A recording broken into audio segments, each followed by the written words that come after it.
Hello everybody, I made it to parkrun this morning.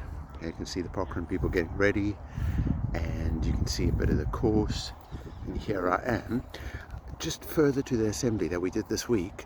So I spoke about the inner coach and the inner critic, and today the inner coach really helped me because when I woke up this morning I was thinking to myself, the inner critic was saying to me, you're getting older, it's harder, you didn't exercise that much this week, it's going to be so difficult, weekends are made for sleeping, just accept it, just forget about it.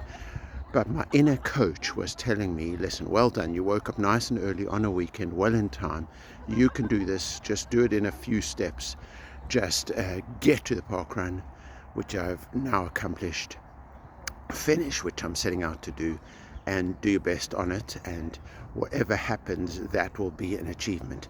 So a massive shout out to ENNIS class because they watched the assembly on Friday, and a massive shout out to Miss RYATT and Miss Barnes who made sure that ENNIS class were classy class, and a special shout out to ADNA because in the feedback that landed up on my desk from ENNIS class. So I was looking at some of your comments, and ADNA, you said what you tell yourself when things get hard. So what your inner coach says to you when things get hard is this: if things get tougher, you get tougher. And as I was walking to parkrun today, I had your inner coach words in my head, Adna.